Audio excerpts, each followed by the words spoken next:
I hope that it is all that you dream it to be. So I got some guidance from Libby about sort of what has happened before, and I looked at a couple online ones. So Coffee and the muffin. I will.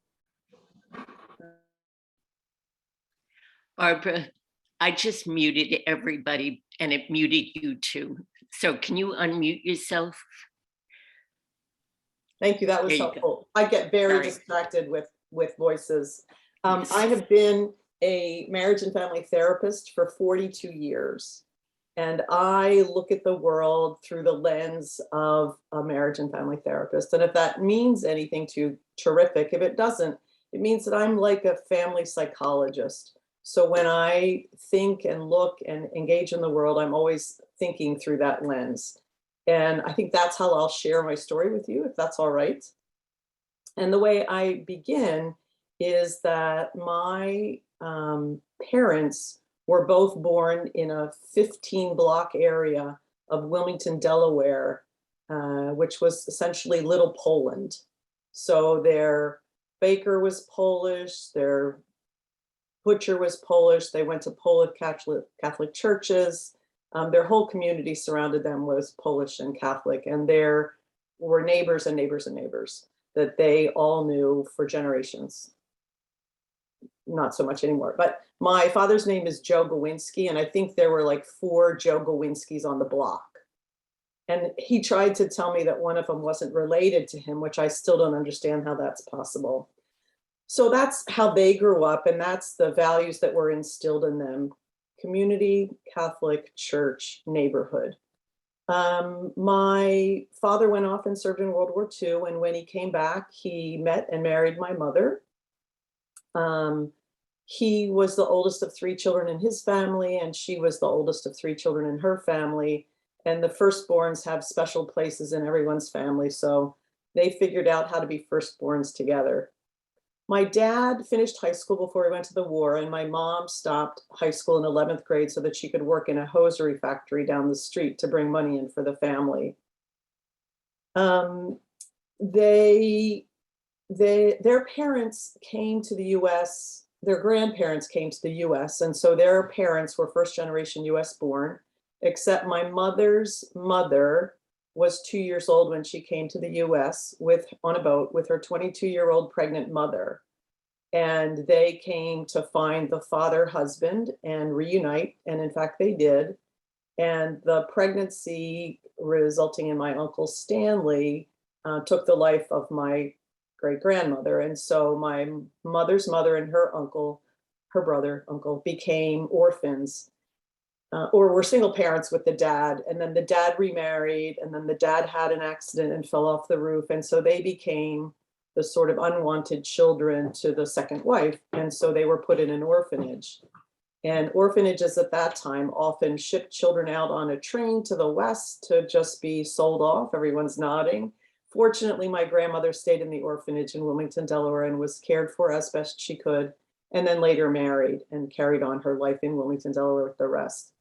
So Polish tradition for me as a child had its roots in mass, sometimes Polish mass, ceremonies of weddings and baptisms, celebrations of Easter and Christmas, and there were lots of traditions, and that's how I was raised in that background. However, after my parents married, they moved off to suburbia. Suburbia was 15 minutes away, and I think the rest of the people in Wilmington thought it was across the ocean because they never came to visit us. It was always our routine to go back and visit them. So my parents set up their home, quickly had 5 children before their 9th wedding anniversary, and began what every good Polish Catholic family could do, which is to create a new life around church and family and community. And they began in suburbia. And it was, sort of, I guess it was middle class. My father had a high school education and worked at DuPont, which we refer to lovingly as Uncle Doopy, which was a chemical plant that hired and kept many people throughout their entire career. So as a high school graduate, he continued to move up the career ladder there and feels very successful about his 37 years at Uncle Doopy or at DuPont.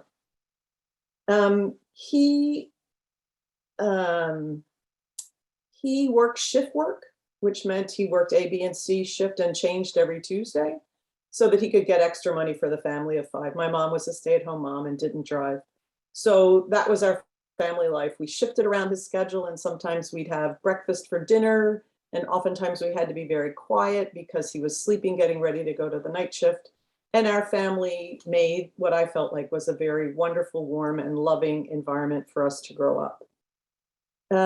Education was very important to my parents. And so my father figured a way for all 5 of us to get Catholic education in the local elementary school. And then when it was time to go to high school, he sent my 2 oldest brothers off to Catholic school in the city. And when it was time for my sister and I to go to Catholic school, he decided that since my brothers often hitchhiked back from the city to the suburbs, because there was only 1 car in the family and my mom didn't drive, that he didn't want us having to hitchhike from the city to home after school. Go figure. But that was his story. So we went to public school, and then my little brother, my parents didn't think he would be successful academically, so he also went to the public school. So we had that both sort of education, spiritually based for the first 8 years, and then, oh my gosh, late 60s, early 70s based in the public school system. My eyes got wide open in 9th grade.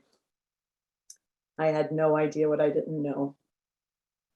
So education was important, and there was some hint of gender differences for my father by not allowing my sister and I to go to private school, but whatever, we went on and had a great education.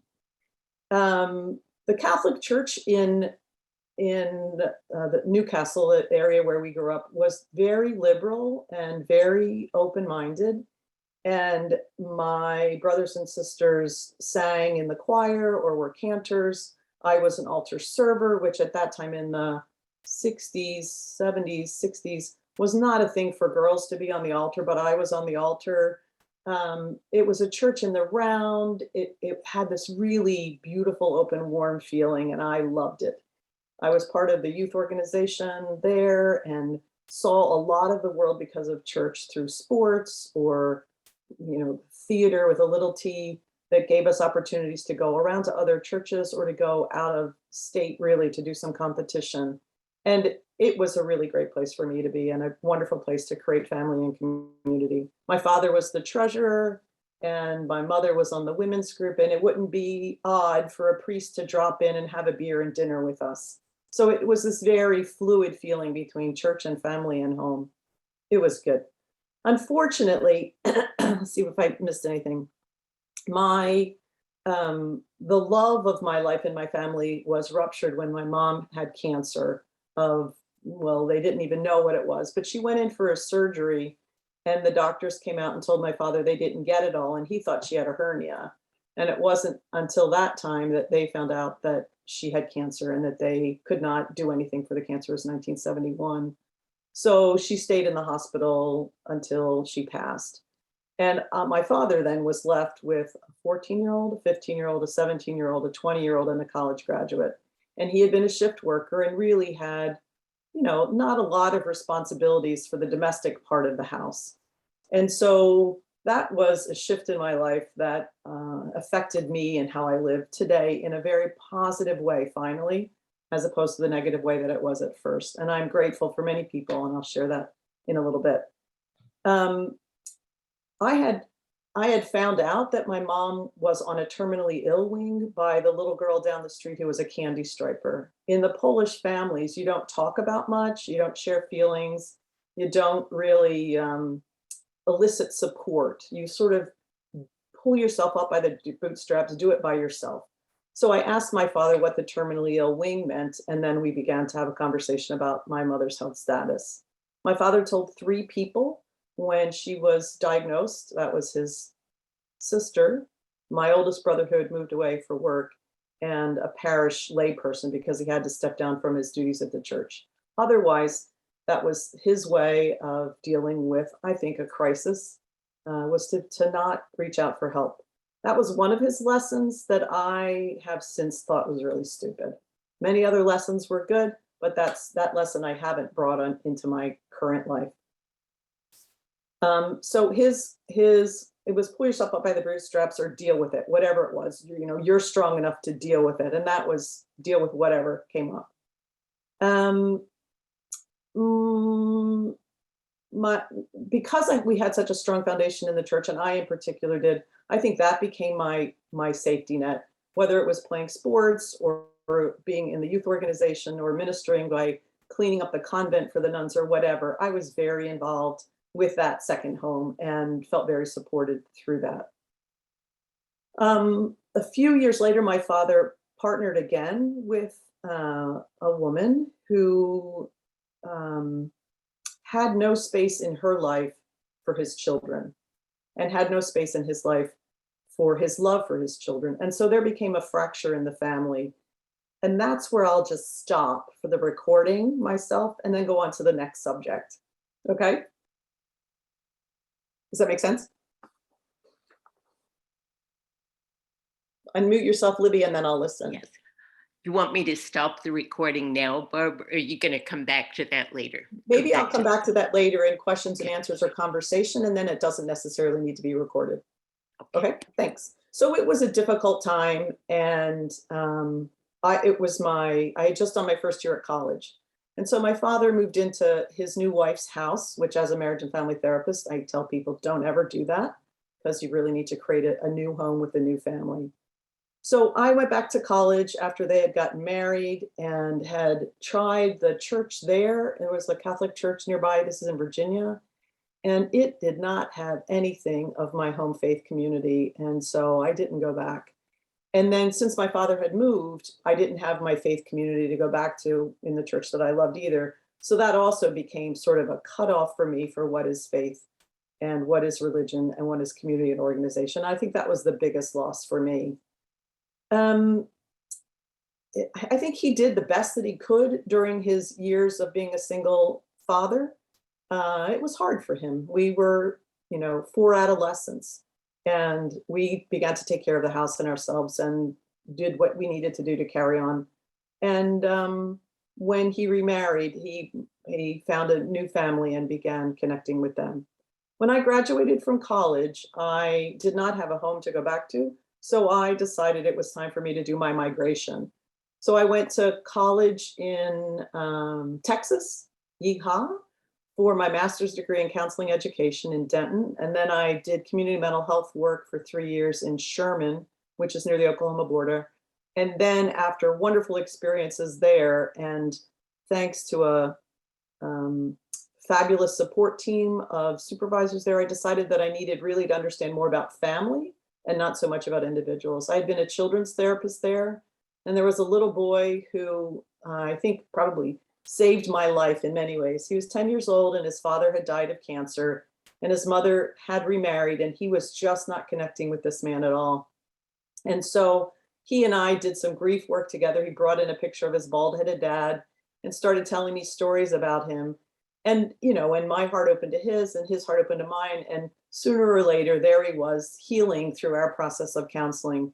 And that's sort of how I believe relationships are, is that we heal together. So this 10-year-old little boy opened up, shared his story, honored his father, and then became best buddies with his mom's new husband and would go riding on his motorcycle, which his mother always wanted him to do. So they had a new life together. And this little boy stays in my heart forever. And I was probably 25 years old. I don't know where he is. This was in Texas. So people are kind and generous. There was another woman in Texas that I did a Thelma and Louise the Safe Way and took a journey up to Wyoming. And we just sort of were trying to figure out our lives. And during that journey, she had decided to divorce her alcoholic husband and go back to get her MBA. And I had decided that getting a PhD in marriage and family therapy would suit me better than working individually with people, because oftentimes you work individually and then they go back home and everything's still the same and they're not well. So then I got my PhD from Lubbock, Texas. If any of you know Lubbock, it's out on the western part of the Panhandle, raised up high in the air, 3,000 feet elevation. And I created a wonderful community again there. But most of the people were not Texas. They were transplanted from everywhere else in the PhD program. During those years of mental health care in Texas, I began to specialize in child sexual abuse or incest. I was sort of handpicked to go with a sheriff's deputy and a child protective worker to a training in Tennessee. This is in the 70s, early 80s, learning about how to do child sexual abuse treatment. And I felt so privileged with that honor and learned tons, and then began to run a group for girls who had been taken out of their home due to sexual abuse, which was really bad for me because I could never understand why the girls were taken out of their home when their father figure was the one that had sexually abused them. So I would finish my group and go across the street to the bar, and I made a very dear friend with the bartender who would then again nurture me in my process of having just witnessed 8 or 12 girls who had had a history of sexual abuse with their parent figure, trying to help them stay strong. He would nurture me, and then I'd be able to go to the group again the next week, and I'd go back and chat with him again. And again, showing me what my father could not show me, which was creating community really helps heal you. And so these little girls always said to me, it's not that bad. It could have been worse. And right. And so I continued to listen and learn from them as they made their way through their life of, a healthcare system that didn't know how to treat them due to bad things happening and not having a system in place, and their strength and resilience to be people that they didn't have to be because of the horrible things that were happening in their home. When I went out to get my PhD in Lubbock, I decided to continue my focus on father-daughter incest and created a project that was going into people's homes and meeting with the perpetrator father figure, the child who was abused, the mother, and any siblings, to learn from them again how it is that they continue to be resilient and strong and get through this. And I, again, feel so honored and privileged that they shared their story with me. I got my PhD, and some healing had occurred in our conversations. So Texas was good to me in my learning and in my developing relationships with total strangers. And I was there for about 10 years. I started missing the Northeast where I was raised and got a position at the University of Rochester after I got my PhD, and was bringing my interest in families to a healthcare setting. And that was sort of what the little boy had told me oh so long ago, which was cancer might happen to one person's body, but it happens to the whole family. And so at 10, he knew more than I knew. So I came up to the north and began working at the University of Rochester in the Department of Family Medicine, where I provided therapy to the patients of the Family Medicine Center at that location, taught the residents there, some 400 by the time I retired, about how it is important to pay attention to families when someone has an illness or problem or mental health concern, to try to help the physicians recognize that family are important, not just the individual. And I feel very successful at having done that. And then also during my time there, the experience of integrating mental health providers into physical medicine practices boomed. So from this was late 80s, early 90s, this integration of health and mental health care occurred during my tenure and now has occurred across the country. So I was honored and privileged to be part of that process of sharing what we knew, that people's mental health is critically important, and they're more apt to get mental health care if they can do it right next door to their doctor's office, so they wouldn't have to go across town. So you never know why you're going to the doctor. You can be going for a medical appointment or a mental health appointment. So it was very successful, trained dozens of marriage and family therapists, PhD doctoral students, and had the honor and privilege of working with many physicians who had developed grants for abortion care, for training doctors in abortion, grants for cultural competence, working with medical students, working with nurse practitioner students. So really had the privilege of being there for 32 years, providing clinical care to underserved and sort of unwanted families in healthcare sometimes, and providing physicians with the hope that they too could provide care for these populations. In my time at work, I got a little sidetracked and met a wonderful man who later I married him, Phil Stern, some of you may know him. And I was having some trouble at work with the sort of the head figures there. There was some tension. And I thought about continuing my career focus because I really had been a career woman.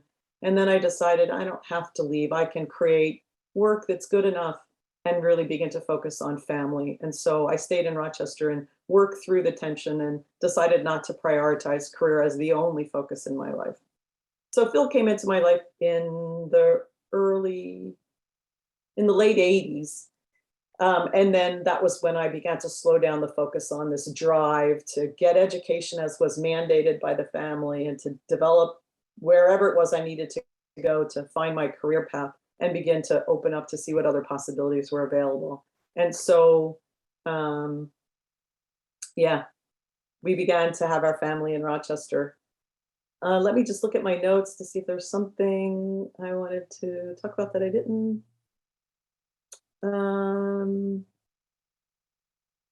Yeah. So the one other thing that sort of is out of sequence, but when I was at the Department of Family Medicine, they were starting a global health program there to take physicians down out of the country to teach them how to work in underserved areas where there are no resources.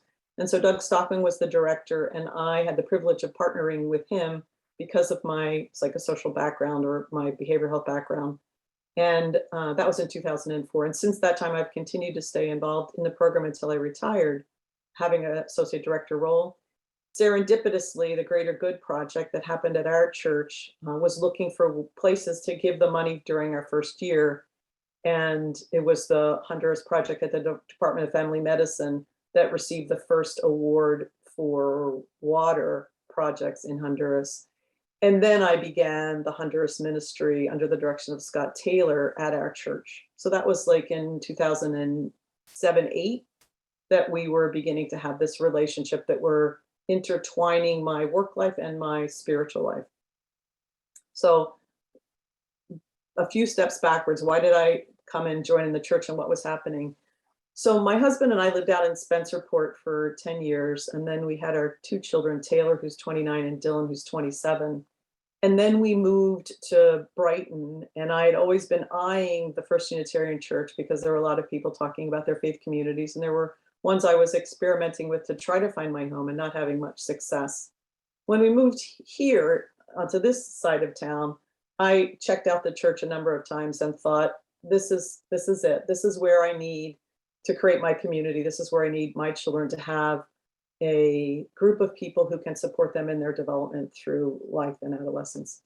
And so we started when Dick Gilbert was beginning his process of leaving, and then have been through, all of you that have been around for a while, those years of many ministers and many changes and many love people who have been perfectly wonderful ministers who came and left. And it's been rough. It's been rough having ministers not stick around. So I still continued to be involved in the religious education community because it was outstanding for my kids. Had some connection through the Honduras ministry, First Muse, Cafe Veritas, did a little bit of school partnership early on, and just found like, this is what I had when I was a child, and this is what I wanted to give to my children and to myself. And so we joined, I don't remember when, with Scott and Karin, and have continued to remain active and somewhat active in the church. My biggest passion in the church, as most of you know, is the Honduras ministry.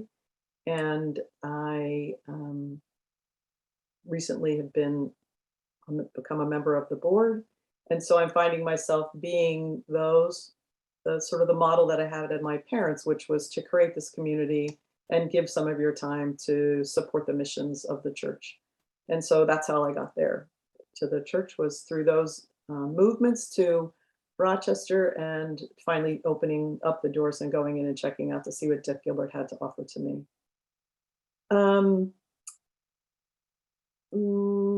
My children, can I go to my children? My husband worked at Kodak for 27 years. He was one of them. You know, he'd wait for his bonus check to come around. Thank you, Barbara. Bonus check to come around. You know, I didn't know what that meant, but I learned what that meant through him. And, you know, he had a wonderful time, wonderful group of people that he still sees whenever he's out and about in the community. So he knew what creating community meant by Kodak. And wherever he goes now, there are still people that he knew from those early years. I think he came here at 23 to stay a couple of years in Rochester, and that was a long time ago. He never left. He now works at RF Harris, which I think he would say is a job as opposed to a community. And that works well enough for him and for us until it's time for him to not work there anymore. Our son went off to Boston to college and met a woman that he's still partnered with, and they stayed in Boston. They'll get married in September of next year. Some of you have heard me talk about that. She identifies herself as an Indo-Caribbean woman, which means that her parents were born in India and taken to Guyana to be indentured servants. And her parents were born there in those conditions. And then they migrated to Long Island, where she was born. But she really identifies with that cultural community, large masses of cousins and family. And so in September, we will have a Hindi Indo-Caribbean wedding in New Jersey. And we're looking forward to that cultural immersion and feeling very white. That will be the experience for us. We will be the minority, I think. They are planning to move to Raleigh, North Carolina sometime next year to go where Taylor's new job is. Kids these days, and their remote work access to a different life than I ever knew has had them working out of their house for the last 2 years. And she will continue to work out of the house wherever it is. And he will go on site in Raleigh for his job as a software engineer. Our daughter is 27, and during the beginning of the pandemic found herself phenomenally isolated, living in Poughkeepsie, New York, and doing online physical therapy sessions, and was devastated. And she said, "Can I please come home?" And so she came then and has been living with us ever since, found work here, and is looking perhaps to purchase a house in the Rochester community. I'm not too excited about that. In that time also, she brought a little dog into our home. So we've been doing doggy daycare because Phil works from home and I've retired. And so she goes out and works and we take care of the pup, and she comes home and they have their little love relationship as a mommy dog and a doggy dog. So the life here feels simple and easy for us. And I continue to wonder how I can continue to be involved in ways that my work life gave me, because I feel like that was my mission work, was to work with an inner city population of underserved population, mostly African-American people. And I learned so much and received so much generosity from that community that I served for those 32 years that I feel since retirement this huge hole. So initially, after retirement, after my 6 month of breathing, I started doing some volunteer work in the same community, but then COVID shut that all down. I have not returned to that, weekly practice of giving service, but I have continued giving service through the Honduras ministry and now through the board, and then some of the other things that I've been doing since retirement. How am I doing on time? Like 10 minutes? You have as much as you want. We finish at 11, Okay. and if you talk for another 10 or 15, it's nice to have questions, and then you can talk as long as you want, but it's all yours until 11 o'clock. Okay. So I think it's very interesting. I'm staying away from the hard things and going to the easy things. I'm going to do one hard thing. In the Honduras ministry, it has been a phenomenal ever-changing group of 7 to 12 people where we have helped award, and some of you know all about this, help award scholarships to the children in Honduras who cannot go to middle school or high school. So yesterday I was filling out some forms. I had some people over earlier in the week as we reviewed the 31 scholarships for children to decide who we would select to award our scholarships for 2022. And I was meeting with a person who used to be in our congregation, but because of the tensions that were happening in our church, decided to leave. And with him at that time, a couple other key members of the Honduras ministry left because of the conflict that we had with our ministers. And that was very hard for me. I had, little experience being a leader in church life. And so when Scott was around, I felt like I got mentoring, but when he left, I felt like I was flying by the seat of my pants. And these people left and took a piece of my heart with them. And we had more people that were recruited into the ministry, and we continued to do great work. But I still felt like my heart was broken because they were sort of like the founding people of the ministry. And now with our new minister and her ability to reach out into our community locally, those people, two of those people have come back to continue the work of the Honduras ministry. So one of them was at my house, and we were making decisions for the scholarship students in Honduras. And it was a very joyful moment for me. As I was putting that material together, we were surpassing the 150th student since 2009 that we've awarded a scholarship to. And I have a little show and tell. Did I bring that in? Yes. So this, I know you won't be able to see it, but my holding it up makes me feel happy. This is a certificate of graduation from university for the first student that we had supported through our church to go to 7th grade. And, I just saw her last month because I was in Honduras for our church.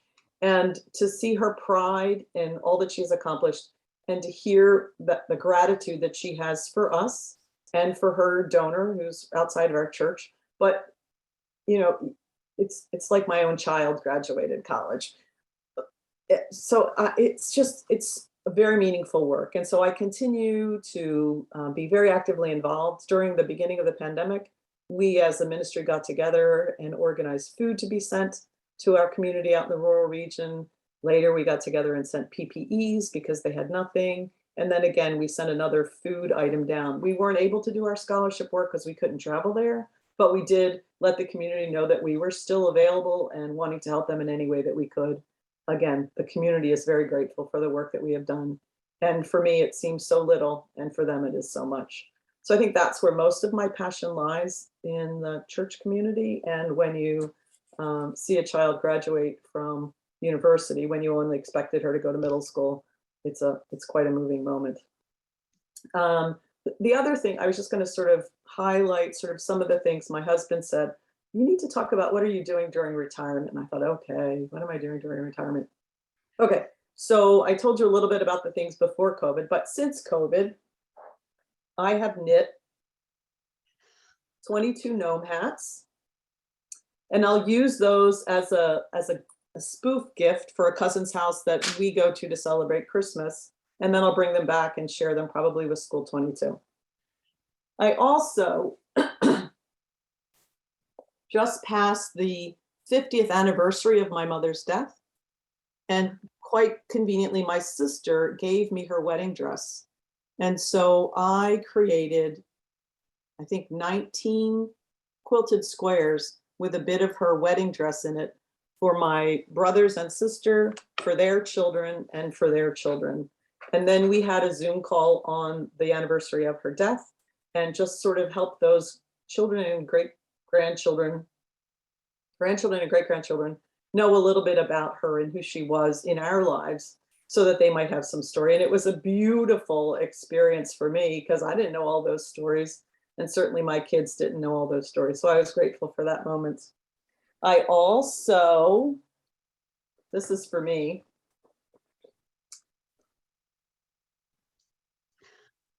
the refugee committee, is that what it was? Immigrant and Refugee Committee was making masks during the beginning of the pandemic to distribute to refugees across the community. And so during that beginning, I sewed, I think, 275 masks, and each little square represents one of the fabrics that was used for 10 or 20 masks that went out to the people in our community. And that also, I enjoy sewing, and that's been my recent love. But I felt like when I would see those masks out in the community, I would feel a connection.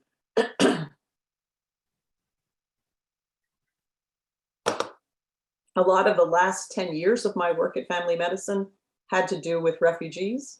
And it was in those experiences of working as a therapist with an interpreter, because that was another language, developed a passion in me that is also not being fulfilled right now.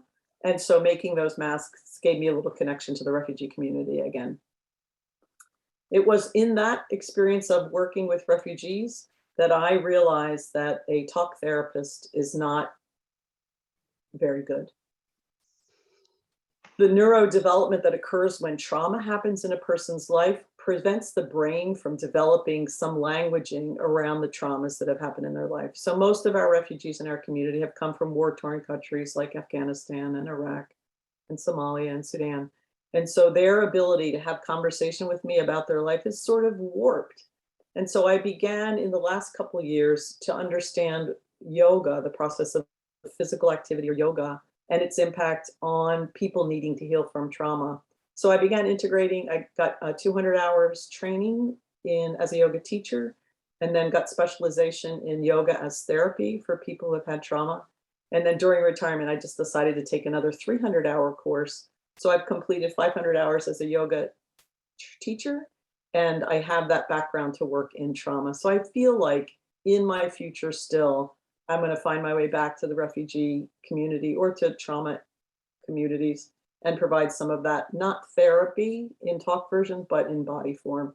So I'm looking forward to expanding upon that, perhaps practicing a little in our church community, or wherever it takes me, perhaps back to St. Joseph's Neighborhood Center, as I had done a little bit. And then I joined Doug Stockman and another faculty physician and two other physicians and a dentist at the end of October into November, and went to Honduras for my 9th trip during my retirement. And I went as a church member because I'm not part of the department anymore. And it was a very different experience of not having to worry about teaching or training anyone, but just being there to be with the community and deliver the services of our congregation. And so we presented money for the children who had already been in school for their second installment of the scholarship. We collected more applications from children who want to go on to school but don't have the money.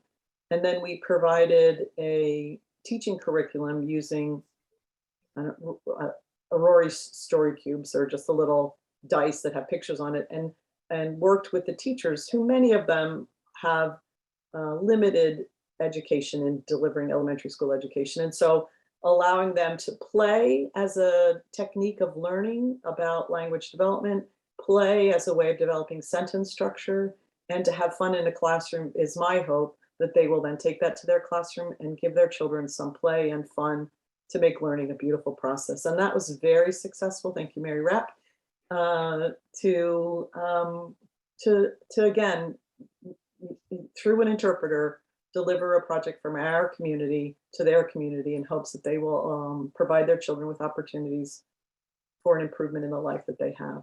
And I think it was successful, and I feel reinvigorated to continue the work, because sometimes being so far away, I lose my vigor to continue the work without having the opportunity to see what's going on.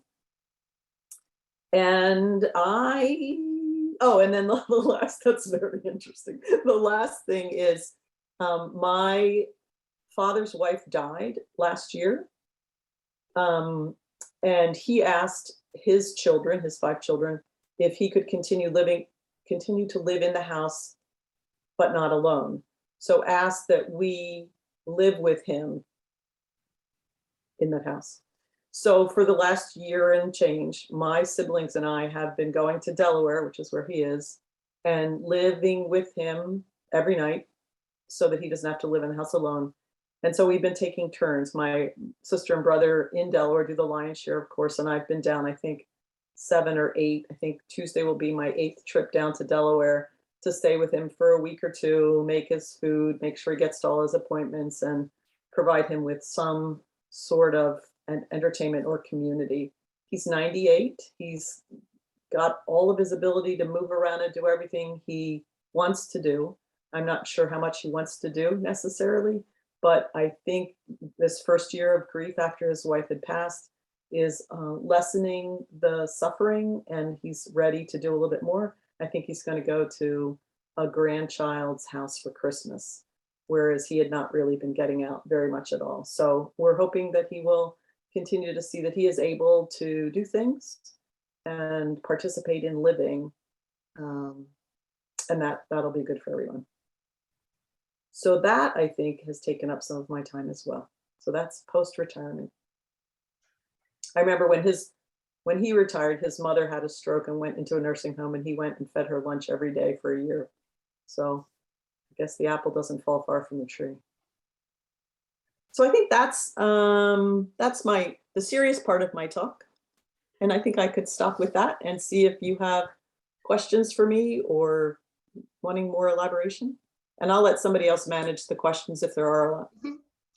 Well, thank you, Barbara, for sharing the richness of such a varied life, the privileges, as you call them, that you have learned from and grown within.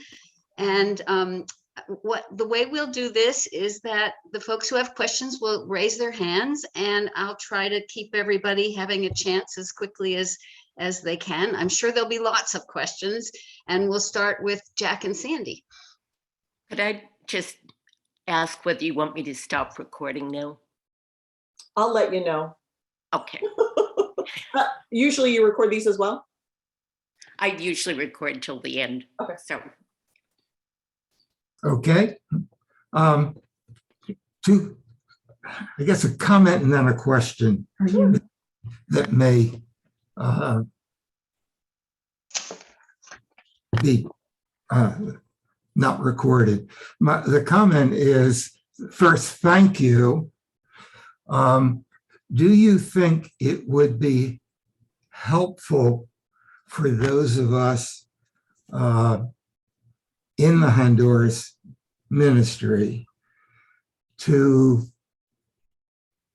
get some help or advice on when we send a letter to our students? Are there useful things you could tell us about how to correspond with? We've had children, but these are very different children and living in different situations. Yeah. So for you to decide, but I'm sure we would appreciate some of your wisdom on how to correspond and help these children. Now, my question, and it may perhaps should not be recorded, for most of us, we see Honduras two ways, and I'd like if you can tell us how to see this. We see Honduras through the children we correspond with, but every day we turn on TV and see Honduras through the border and the society that is causing these people to migrate under terrible conditions. So we see two Hondurases, the people at the border and the children we correspond with. How do we put this together? And if you'd rather not record it, No. So I'll tell you, the first one is easy for the letters. First, thank you very much for sponsoring children, and thank you for asking about how to write to them. I met one of the other girls who was awarded a scholarship in 2012, and she still had the letters from her donor. You know, they have nothing. They have maybe 2 outfits, but she still had those letters from her donor and treasured them. So thank you for taking the time and wondering about what's the best way to correspond with them. And know that because we translate most of them to Spanish, we filter out things that we don't think are appropriate. So when we were having the youth group write the letters, they were all about privilege, and we brought it back down to not being all about privilege. So meeting the children where you're at. So people send pictures of the snow. They might send picture of a mountain with snow on it. They might talk about their flowers in their backyard that might be different than the flowers that they have in Honduras. People always talk about family, and children love to hear how families look different. And so it's that sort of stuff. The other thing is, if the child writes to you about something, my sister broke her leg. If you go back and say, how's your sister and her broken leg? Did it heal? That sister might have died. And that'll open up a conversation with you about their loss and their grief. So if they write something to you and you write back them about it, that's really a wonderful relationship. But in general, it's, what do you smile about, and give that child an opportunity to smile about a similar thing. So it could be your garden, your snow-covered leaves, your flowers, whatever. And they just share them with each other and are so excited. And, we'll begin to write back if they haven't written their letter yet about things that you've talked about. If they've already written their letter, then we're 6 months delayed. The second thing is, I don't think, well, Honduras is different than the US, but I don't think it's different in the sense that in some places life is easy and simple, and in other places not too far away, they're horrible. Like if I look at my house and I imagine that I could see 5 miles away, their house is nothing like my house. Their home is nothing like my home. And Honduras is similar in that way, that when you go out into the rural areas where our families are, they feel pretty safe. There isn't gun violence. Their wounding might come from machetes and alcohol, but that happens in our community too. But in general, they're doing the best they can to create some sort of family, some community, and get an education. The children at the border are our children. Some of the scholarship students have been to the border and have swum through the river and are now in Virginia. So yes, there is a better life that they think is available in the US, and yes, they want to come here. Some of them do. Thank you. Sad. I think Ruth is next. Thank you, Ruth. Barbara, I just wanted to say thank you for your story, and thank you for the work that you're doing in Honduras. And I was so happy to see the certificate that one of the students graduated, because a couple of my students that we've sponsored have gone part way and then have dropped out, or actually one of them is in Virginia, which is absolutely, I was so happy to hear that he got there safely. But the work that you all are doing is such a gift for all of us, really, to have the opportunity to be involved in that is really a gift. And I just wanted to thank you for all you're doing. Thank you very much. I also want to say that even if they only go for 1 year, the difference from 6th grade to 7th grade or 7th grade to 9th grade, for them having an opportunity to go to the big school or to go to the county seat, to leave their home community and go away and see what else is happening in the world is mind-blowing for them. Sometimes mind-blowing and they end up pregnant, sometimes mind-blowing and they sort of get this desire to work really hard and to be a good student and to find success in a high school diploma. And we've graduated a lot of high school kids, but not a lot of university kids. The one I showed you was university. I could have put up all the certificates for the high schoolers. They've done well. But it's, lately, I think it's probably about 50%, which is really high. That's wonderful. Compared to when we started. When we started, it was about 20%.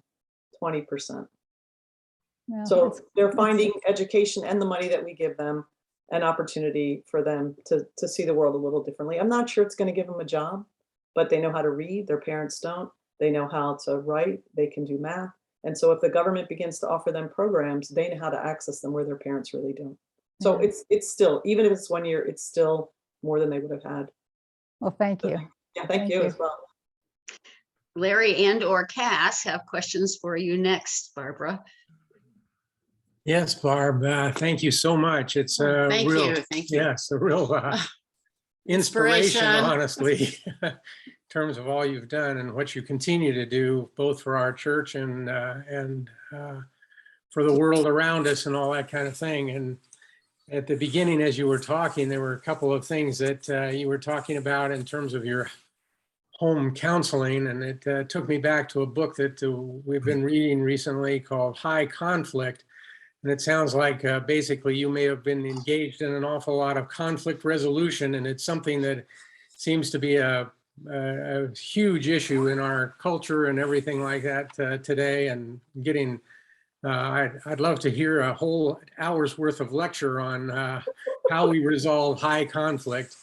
And then one other thing touched me as you talked about it too, was your experience with the police and that sort of thing. We've heard about the kinds of things of defunding the police, but others talking about kind of additional funding where people that are more health oriented people go with them in order to resolve mental kinds of illnesses and all that kind of stuff. we don't have enough time to hear all that you might have to offer us in that arena, but I just, any other thoughts you have about the general area of conflict resolution and also with the police and our general society? Those are very big questions, Larry. Yeah, I know. You got an hour? So most of my work centered around conflict resolution in families, and I think that's very different than conflict resolution in society's Black Lives Matter work. You know, that's just too big. But I think our church really focuses on, if you live by our values, you will do conflict resolution. You will live conflict resolution. If you can treat someone with respect, if you can listen to them without judging, if you can engage in conversation, there won't be conflict. It's when we shut down or become judgmental that conflict erupts. And that's, I think, our societal problem, is that we can't hear each other. I struggle with my brother who's not vaccinated. I can't hear him when he goes and takes care of my father when he's not vaccinated. I have to work really hard on saying, you know, how is it that you think this is going to be helpful in the world? And his world is really small and he doesn't see it the way I see it. And so when I shut down, he shuts down and I don't get any more conversation going. When I open up, I hear that I'm not going to help him change. It's his wife that's going to help him change.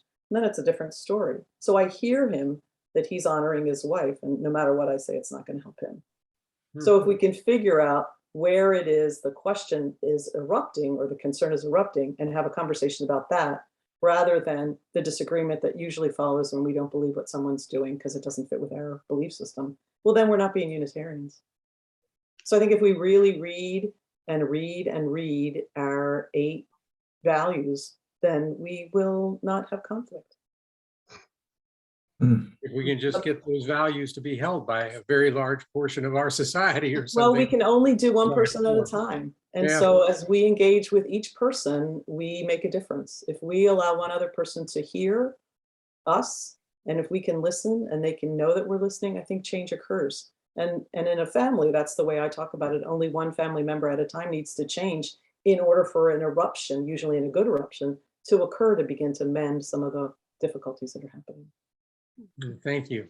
So conflict resolution, perhaps, I don't know who's in charge here, might put that down on a topic to see if that might be a topic that people would want to attend. I think that's a great question. And I think that should be something that could be easily done in our faith community. And I think Reverend Sherry is doing an awesome job in mending some of the conflicts that have occurred in our church community. Thanks. Thank you. Mental health and police, quickly. In Texas was when I was working with the police and sexual abuse. And I think they were ahead of their time in knowing that mental health and police needed to work together. Rochester has done some work in having mental health providers now, particularly since so many Black people have been killed when there's just a domestic dispute at home, that they are making the changes to have a mental health practitioner either go first or go with the police. And yes, people who are there to listen and learn without their guns pulled are going to help people resolve some conflict, as opposed to people busting in with guns. But it's a scary job to step into, and they need to be trained. So it's a step, slow step, but it's a step. Yeah. Well, thank you so much. Absolutely. Barb, would you like to go next? Sure. Thank you so much, Barbara. It was a great, great talk. And I'm so glad to get to know you better. I mean, you're somebody that's sort of been on my periphery for as long as you've been here. Do you know Barbara Gawinski? Do you know? And so it was wonderful to understand and get to know you in a life spectrum and what brought you to this place. So I'm delighted that you're here, and I'm delighted to re-meet you in a different way. And I would like to know a little more. I'd like to know about 2 things, actually, because I do think that resilience in mental health is going to be the after effect of COVID, not only within our community, among those who are healthy, but people who may be more fragile and isolated as time goes forward. So I think there's going to be plenty of work for you, not only doing your work, but helping others of us be better support going forward, because I do think resiliency and reconnection will be our largest challenge over time, over the next short time. Because I think entering the second year, people are a little fractious. The second year of COVID is a whole lot harder than the first year of COVID, if you understand what I mean. But I'm interested in the idea of somatic therapy. And if you could just give me like the elevator speech. I understand therapy in the body and so on, but if you could just give a little elevator speech on that. And I hope that you will continue to work with the RE program, because I think the future is our children, and offering gentle support to them, not mental health support in terms of the professional, but just helping other adults support them going forward is going to be really important to our community and to the world. So thank you for a wonderful, wonderful talk. And I teared up when I saw the person graduate from college. I mean, I just think that's an extraordinary story that I think you should share. And even though I couldn't read the certificate, that is just extraordinary to me. So congratulations to the Honduras project. Thank you very much. You asked so many questions. So thank you for your kind words. I am delighted to have you sort of witness my talk, because we have sort of bumped into each other a lot over the years that I've been at the congregation. So what I've learned about trauma in mental health care is that the trauma can be, child sexual abuse, incest, violence, war, violence from the war, violence from the streets, that when those things occur to a person, it can be just that and gone. That the person who has resilience and a way of categorizing that sort of stuff, and if the episode was one time, many people that you probably know in your own communities have moved on from horrifically traumatic events that were one time. They have in their storage ability to move on from that. Other people who have had those experiences either generationally or again and again and again and again begin to have brain damage, so to speak, not damage like it won't repair, but incidences that occur to the brain again and again and again with chemicals that are released again and again and again, and they become compromised in their ability to function. And so talking is not going to fix that function, but things like relaxation, meditation, yoga, community, people that support you, love, new ways to begin to engage in the world that can help you get through that, change the brain back to the way it was before, even better. And if we don't have those things to change the brain, then the brain's still stuck in the trauma that had occurred however many years prior, or the trauma that continues to occur. So people that are resilient have the trauma occur and have the resources to go through the trauma and keep their brain as strong as it was. People that are subjected to it over and over and over and over and over again don't have the resources, and they need to rebuild them up. And much of the literature has been looking at the brain after people have learned how to do meditation or yoga or mindfulness and see the brain changes, and then their reaction does not cause that chemical to be released in the body, stress to be freaking out again, and the person not knowing what to do next except hyperventilate or pass out or have pain. So that's my experience. And it's only been, in the last probably 10 years of my career that I've gotten it, because I was trained in words, and that didn't work when I was working with refugees. I'm good, but I was not that good with my words. And so I saw immediate changes when I had a man who was from Iraq lay on my floor, and with his permission, I put my hands on his shoulders and invited him to breathe.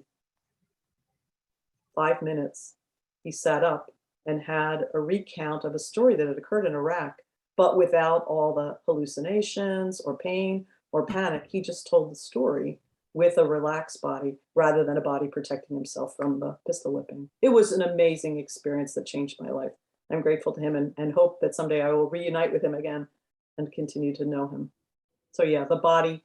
So Faisal Bandakork wrote a book called The Body Keeps the Score, and most of the work is done by that child psychiatrist. Thank you. Barbara, this has been a wonderful time together. Thank And you. we're running out of time, even though there are certainly more questions and a few chats appreciating the stories you've told, the life service you've given, and also from Ruth, identifying that sometimes therapy with animals can be helpful to people who have experienced trauma. So I will just warn you, instead of asking you a question, but the next time I see you, I'm going to ask you about kushchiki and having your house blessed at the New Year's by the priest. Just an acknowledgement of our joint upbringing in the Polish Catholic household. So before I extinguish, I oh, just go ahead, add Barbara. that if anybody has any questions or wanted to continue the dialogue in some other way, I'm absolutely open to sending me an email. I'm on the board directory on the website. So if you have something more, I'm totally open to having more conversations or just jotting down some information. So thank you for the opportunity to be here and to share my story and to let you know a little bit about who I am and what I do. Thank you. Thank you. So we'll close with a quick announcement that the Black Lives Matter Vigil is at Goodman and East today. Any other announcements? No? All right, then. We'll see you all soon again. Thank you. 12 o'clock, 12 to 1, Black Lives Matter at Easton. It's 1 hour outside, and I have signs. I will be there shortly. I think we're all set, Libby. Bye, everyone.